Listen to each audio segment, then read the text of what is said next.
qu'elle mette un terme aux hostilités. Dans une crise persistante, peut-on inspirer des hommes de conviction, des voix différentes sur l'échiquier politique congolais?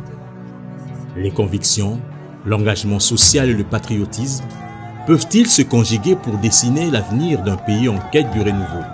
Nul ne peut développer une nation sans l'autosuffisance alimentaire. Nous devons être autonomes, nous devons produire ce que nous consommons. Cela va de la question de notre dignité. Quel rêve pour le Congo? Quelle place pour l'amour du prochain dans la politique congolaise? Le souhait est de bâtir une nation forte, une nation émergente et une nation de droit et démocratiquement pour que les futures générations puissent jouir du sol et du sous-sol congolais. Sylvestre Dangmoussi Makambo, invité de ITW.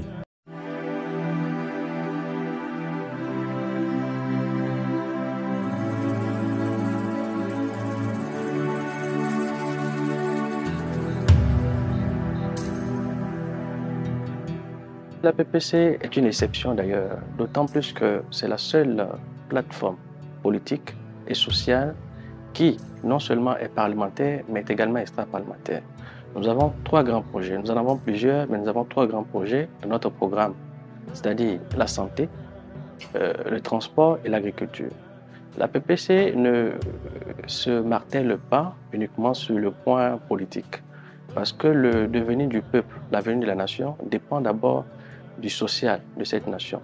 Raison pour laquelle nous investissons plus dans les facteurs purement du cadre social que même du cadre politique. Donc c'est déjà une différence avec les autres regroupements et partis qui attendent peut-être d'arriver au pouvoir avant de mettre en place leur programme. Nous avons déjà mis nos programmes en place et les Quinois, d'autres secteurs de provinces comme ceux du Kwilu, peuvent témoigner clairement qu'ils voient nos bus qui aident la population en termes de mobilité qui fait recours au transport. Les causes profondes de diversion ou même de divergence au sein de notre nation est due au manque d'amour. Et les tendances politiques, les organisations politiques ont tendance à aller sur le sens purement politique. Je m'explique. Vous verrez des alliances aujourd'hui qui ne donnent que des noms des démocrates aussi, des alliés comme cela, sans même avoir l'état d'âme ou l'état d'esprit de cohésion. Alors que nous savons que si vous avez l'amour du prochain, si vous aimez votre prochain, comme vous-même d'ailleurs, et vous aimez votre patrie, il est quasi impossible de trahir et il est quasi impossible aussi de ne pas aimer le pays auquel vous appartenez. Raison pour laquelle nous avons choisi purement et simplement l'amour du prochain, qui est une évidence, et l'amour de la patrie, qui est un impératif. D'abord, l'unité nationale. Hormis l'unité nationale, l'intégrité aussi de l'être congolais.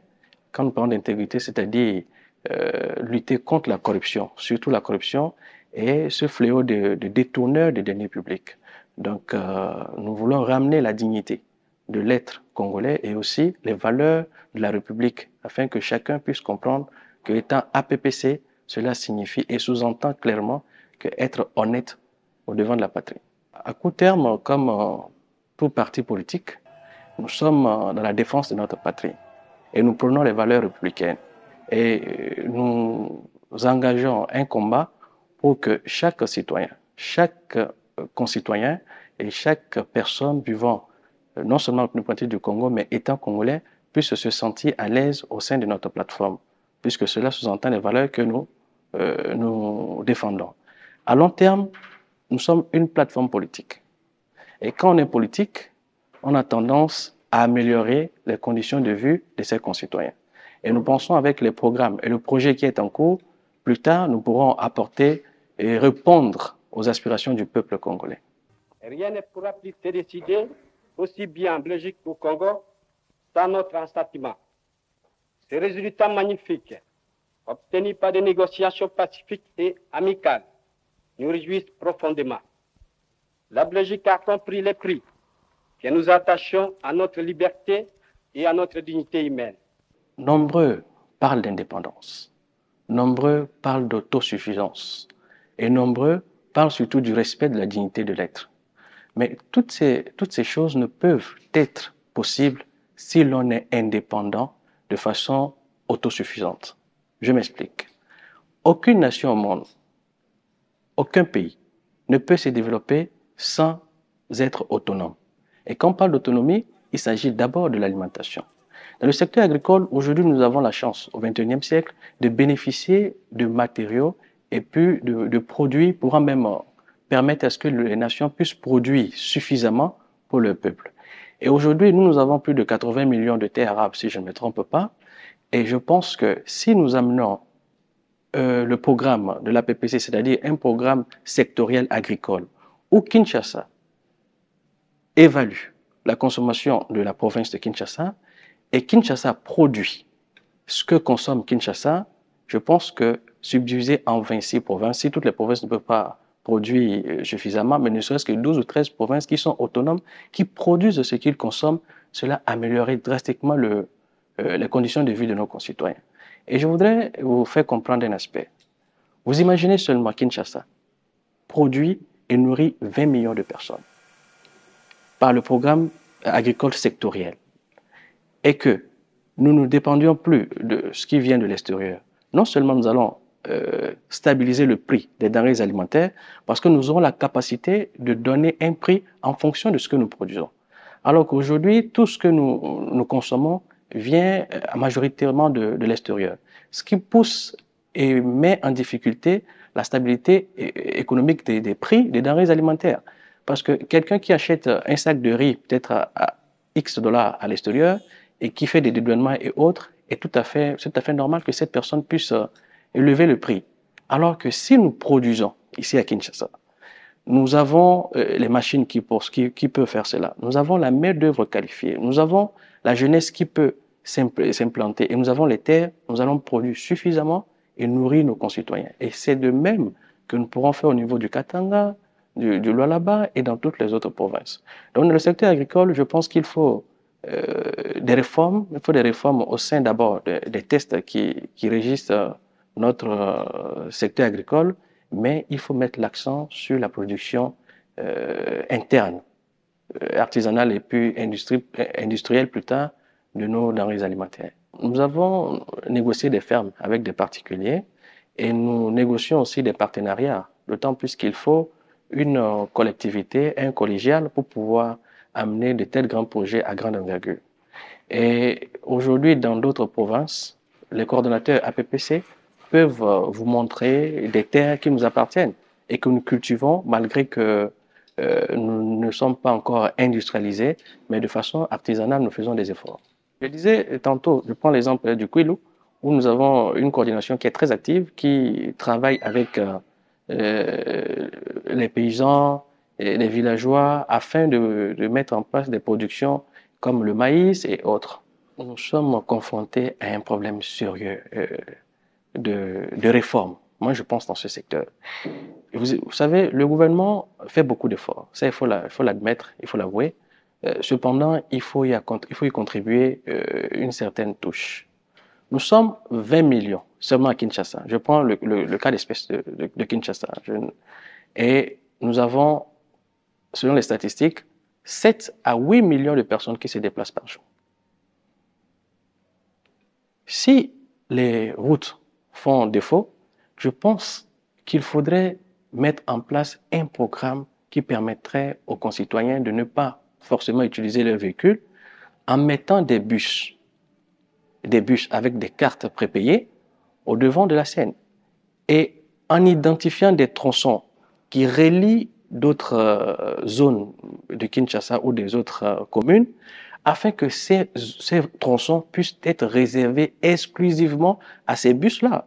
Si nous prenons le tronçon par exemple de Victoire jusqu'à Ngaba en passant par l'université, il y a plusieurs façons d'arriver à Ngaba. Mais si nous retenons un seul tronçon, nous disons que bon, ce tronçon est spécifiquement pour les bus XY du gouvernement et que nous mettons des stations, c'est-à-dire des stations d'embarquement et puis descendre et tout, sur ce tronçon jusqu'à Ngaba. Donc vous aurez que les bus du gouvernement qui prendront ce tronçon.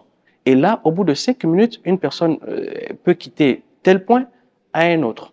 Donc, pour arriver d'abord à résoudre ce problème, il faut qu'il y ait des réformes profondes au niveau du transport et que nous ne voyons pas la face, que nous disions la vérité dans le cadre d'espèces où que chaque citoyen doit entrer dans un programme donné.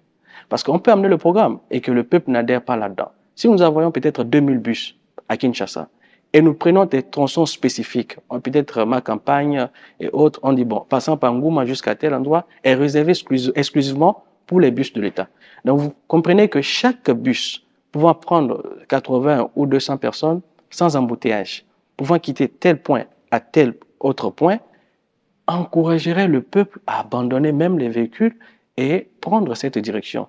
Et cela va libérer de l'espace sur les autres voies et d'autres concitoyens peuvent l'emprunter facilement.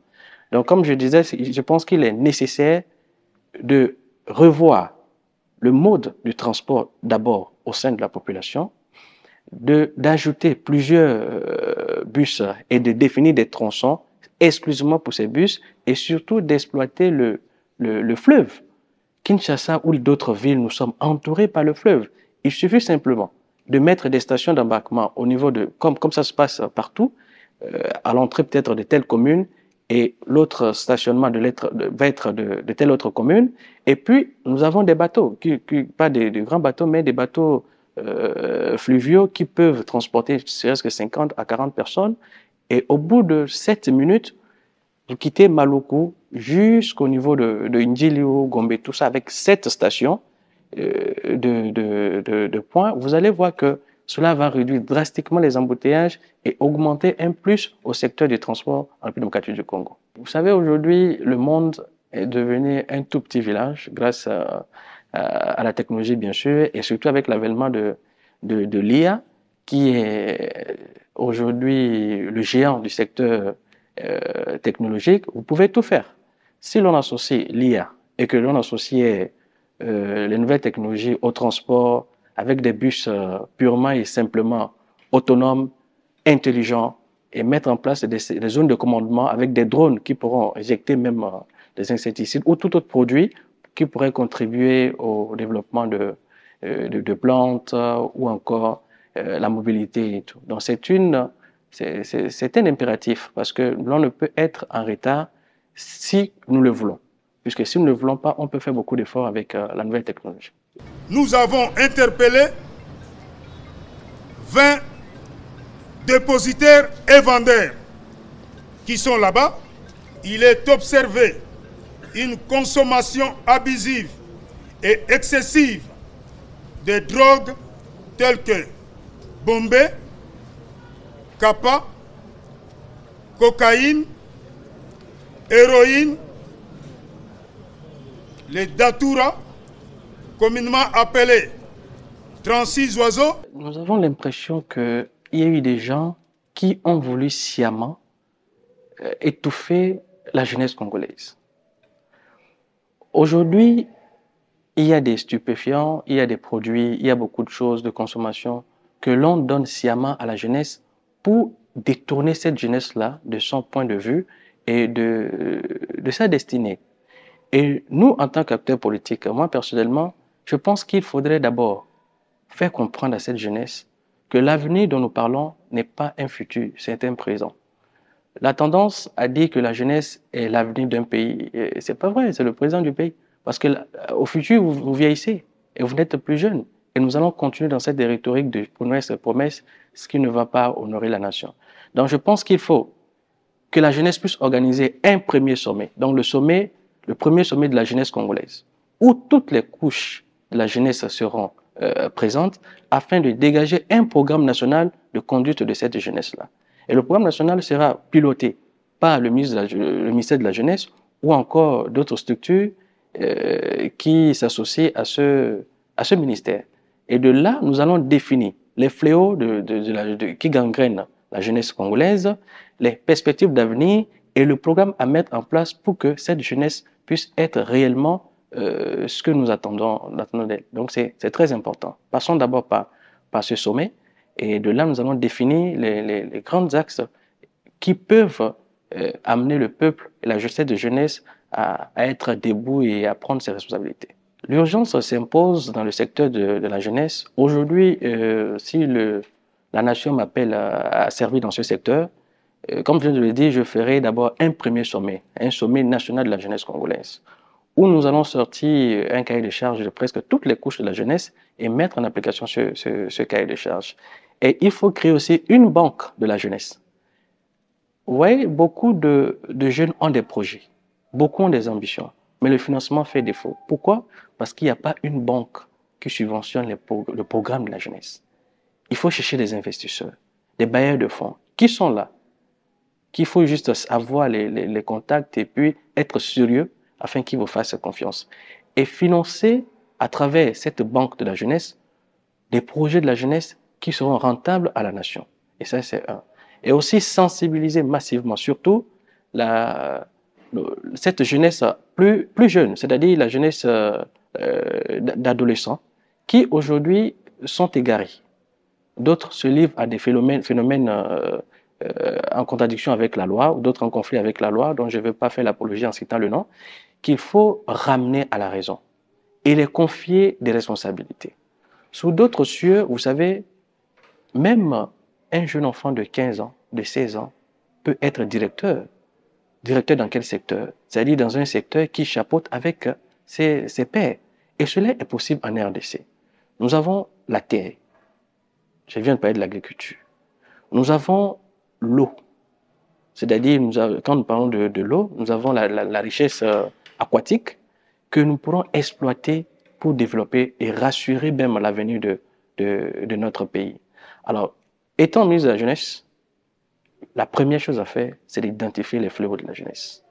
Les fléaux qui gangrènent la jeunesse. Parce que vous ne pouvez pas résoudre un problème auquel vous n'avez pas de point bien identifié. Et je sais que la jeunesse est consciente de ce qui est en train de se passer. La jeunesse sait ce qui gangrène son entourage. Et au cours de ce sommet, tout le monde, toute la classe juvénile de la République donnera ses points de vue et cette perspective d'avenir.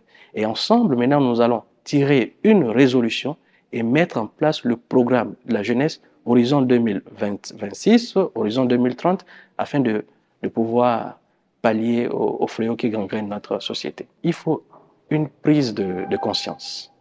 Et aussi, il faut accepter, assumer des grandes responsabilités. Parce que nous avons la qualité qu'il faut. La jeunesse, aujourd'hui, c'est pas moins de 10 000 à 30 000 licenciés par an.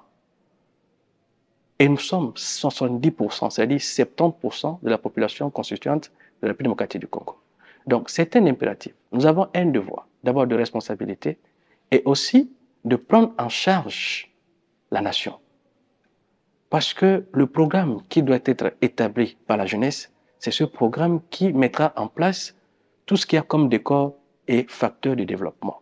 Donc les jeunes, nous sommes appelés à prendre nos responsabilités et à ne pas nous donner à des loisirs éphémères, parce que longtemps, cela a fait en sorte que notre pays puisse traîner dans un élan de rotation dont nous n'évoluons pas, et cela est à bannir de nos comportements. Une prise de conscience et une prise de responsabilité est un impératif pour notre pays. L'APPC est dirigée par un jeune qui, je pense même, est le plus jeune président de regroupement de toute l'histoire de la République démocratique du Congo. Lumumba a créé des organisations politiques, mais pas de plateforme politique. Donc, le plus jeune président de regroupement politique est le président de la PPC. Donc, déjà à ce titre, je pense que la jeunesse doit comprendre où est-ce qu'elle devait y aller pour que ces fléaux puissent être résolus. Et au sein de la PPC, nous avons une commission de réflexion qui est dirigée par un président et un vice-président qui répond aux aspirations de cette jeunesse et tout ce qu'elle peut amener comme proposition. Et je voudrais souligner un point, c'est qu'aucun jeune n'a le monopole du savoir. Aucun jeune n'a la connaissance exacte du problème qui nous gangrène. D'autant plus, raison pour laquelle je sollicite à ce que chaque jeune ayant une pensée, ayant une réflexion pour apporter un développement, puisse s'associer à nous pour que nous puissions relever le flambeau de notre nation. Aucune nation n'est parfaite, ça il faut l'avouer, et les lois sont faites pour être respectées. Aujourd'hui, les médias s'expriment librement. Autrefois, chose qui était un peu difficile. Et aujourd'hui aussi, l'on a le droit de contredire même les propos de l'exécutif, ce qui sont des avancées majeures en termes de démocratie. Et la jeunesse s'exprime, la jeunesse prend parole, la jeunesse a au moins une liberté d'expression et d'agir. Donc, sur base des faits que je viens d'énumérer, je pense que notre pays a fait du progrès, mais il nous reste encore du chemin. Sinon, nous sommes un État démocrate et nous allons continuer à l'être. Les piliers d'un véritable État de droit, c'est d'abord le respect des droits de l'homme. Nul ne peut parler d'État s'il n'y a pas respect des droits de l'homme. C'est le droit de l'homme qui constitue d'abord le pilier même de l'État de droit. Et quand on parle de droits de l'homme, nous parlons de la justice. Nous parlons de la justice, nous parlons aussi, il faut aussi voir, comme le dit, la démocratie. Donc chaque citoyen doit être libre de dire ses pensées. Bien vrai que la liberté n'est pas le libertinage, il faut le dire dans le respect des textes et des lois qui fondent la République. Mais je pense que le droit de l'homme, le respect de la dignité humaine sont les vrais piliers. Et les vrais piliers, les sous-bases même d'un État de droit. Sans la dignité, vous ne pourrez absolument rien faire. La justice de notre pays, c'est pas moi qui le dis, le chef de l'État a été clair. Le chef de l'État a dit que la justice est malade. Et il y a eu un médecin passager qui était de passage et a voulu guérir cette justice, mais n'avait peut-être pas les antibiotiques ou l'ordonnance adéquate. La justice a besoin de réformes. Et il ne faudrait pas qu'il y ait de cassure au sein de la justice.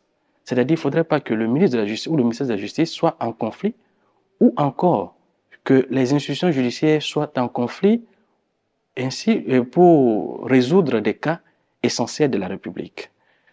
Prenons le cas d'espèce d'incarcération, par exemple.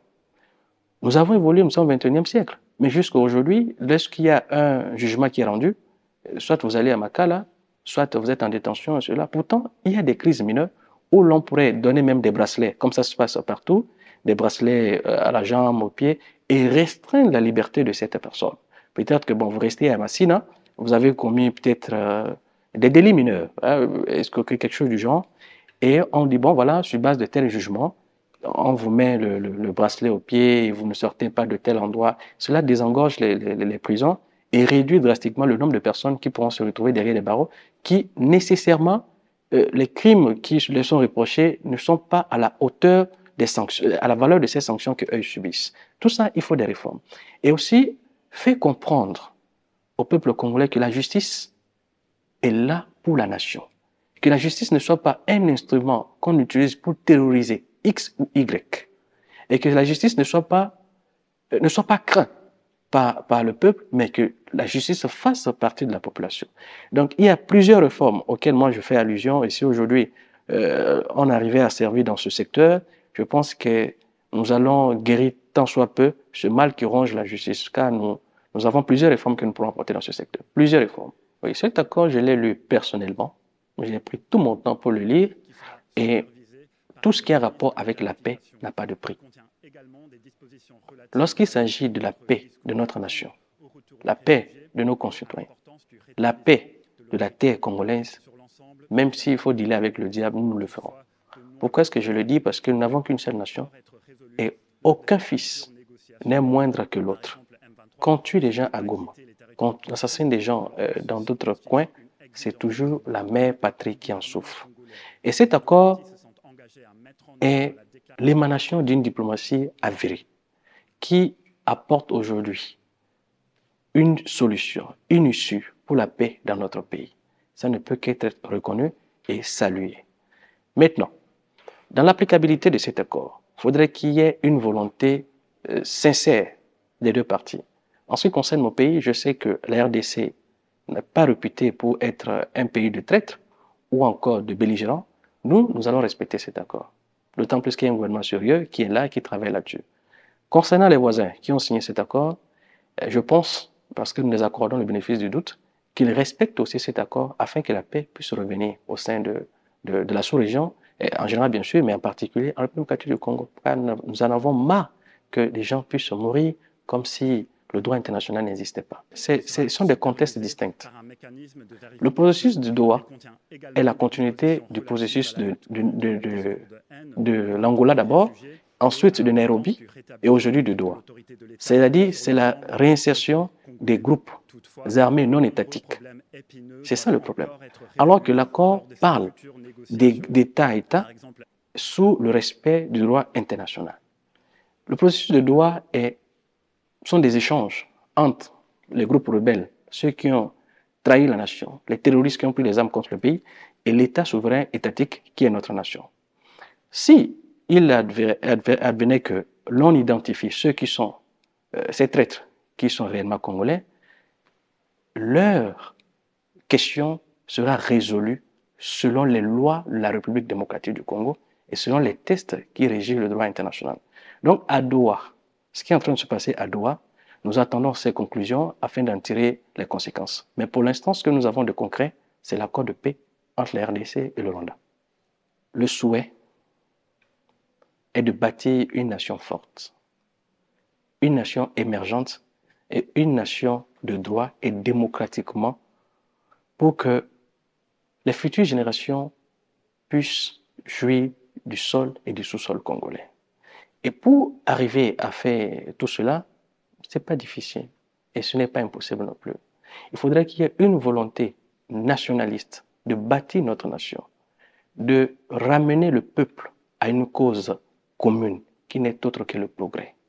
Nul ne peut développer une nation sans l'autosuffisance alimentaire. Nous devons être autonomes, nous devons produire ce que nous consommons. Cela va de la question de notre dignité. Parce que pour être appelé un peuple digne, être respecté comme un homme quand vous passez, vous devez être autonome. Ça, c'est une autre question. Et amener notre nation à réduire sa dépendance en ce qui concerne les nouvelles technologies. Donc, il faut former une élite, une nouvelle classe de jeunes qui pourront apporter, pourquoi pas, l'Internet demain, que ce soit l'Internet 100% congolais, qui pourront apporter des innovations dans plusieurs secteurs. Comprenez que nous avons la matière pour produire des batteries et qui aujourd'hui sont cherchées dans le monde entier en termes de condensateurs ou même de aérage, comment je dirais, d'aviation. Et que nous, en tant que cette nation, qui avons tout ça, nous ne produisons pas. Donc, il faudrait que nous puissions amener notre peuple à comprendre qu'il faut une révolution intellectuelle. Il faut changer les choses. Et pour changer les choses, il faut une volonté manifeste, il faut un comportement nationaliste et surtout avoir l'amour du prochain et de la patrie. Ne nous voilons pas la face, je voulais dire, il y a des incompétents notoires qui, par des moyens peu académiques, se sont retrouvés à la chose publique. Et ces gens, ça ne date pas d'aujourd'hui, hein. Quand je parle des années antérieures, parce que la suite d'un État est la continuation des administrations. Vous êtes d'accord avec moi? Il y a eu des gens qui, franchement, ont fait de l'abracadabra pour se retrouver dans des postes de direction, de commandement, et ce qui a empiété même sur les actions de l'État. Alors aujourd'hui, il faut revoir les profils. Aujourd'hui, il faut apporter une nouvelle source à la nation. Il faut apporter de nouvelles personnes qui peuvent aider le pays réellement dans le progrès et mettre en place la vision du chef de l'État et aussi amener notre État sur la scène du monde. Aujourd'hui, quand vous entendez un concitoyen de la Tchangou ou de n'importe quel quartier dire « il y a tel prix qui ne marche pas, ceci et ceci », on appelle le président de la République. Mais est-ce qu'ils savent, est-ce que ces gens ont l'information que le président a un gouvernement et que le gouvernement est chapeauté par une personne et les actions du gouvernement dépendent du leadership de la personne qui chapeaute ce gouvernement. Et ça, il faudrait qu'il y ait un bon casting, il faut revoir les choses, il faut des hommes sérieux, des hommes de droit et des hommes honnêtes et surtout des hommes qui aiment la patrie. Et ne pas songer dans du fanatisme ou de l'incompétence notoire pour que notre pays puisse reculer encore une fois. Je suis très content de passer par vos zones. Je voudrais dire ceci au peuple congolais. Nous n'avons qu'une seule nation. Nous n'avons qu'une seule terre. Le respect de notre patrie dépend des actes que nous posons. Le choix des personnes qui nous commandent dépend des aspirations que nous avons au sein de nos cœurs. Si réellement nous voulons un développement durable, nous voulons un progrès, nous voulons amener la nation au devant des géants, il faut qu'il y ait un changement de mentalité. Il faut que nous nous aimions en tant que Congolais et que nous aimions notre patrie, la RDC, et que nous fassions confiance aux hommes intègres, aux hommes dignes et aux hommes qui ont la compétence de servir la chose publique. Et ces hommes, on ne les cherche pas avec la lanterne, car c'est par l'abondance du cœur que la bouche parle. Le message que l'acteur politique vient vous donner détermine en soi ce qu'il a déjà fait. Et ne suivons plus les beaux discours, ne suivons plus les beaux parleurs. Il faut poser la question de savoir qu'est-ce que tu as déjà fait pour nous, peuple congolais. Même si ne serait-ce qu'une seule latrine que vous aurez construite est déjà un avantage pour notre nation. Donc que personne ne vienne vous dire, moi je ferai ceci, je ferai cela, je suis dans l'opposition, je vais faire ça quand je serai au pouvoir. Non. On n'a pas besoin d'être au pouvoir pour créer une entreprise. Nous n'avons pas besoin d'être ministre, premier ministre ou encore président pour aider le peuple.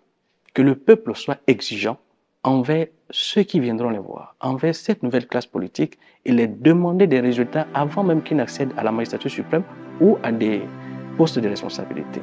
Donc j'en appelle ici à la vigilance du peuple, de la nation et surtout de choisir le meilleur profil lors des prochaines échéances ou encore de voir en qui ils pourront avoir confiance pour que la nation puisse se développer et d'aimer le pays, ne jamais trahir le Congo. Car un traître finirait toujours par être trahi et pendu. Merci.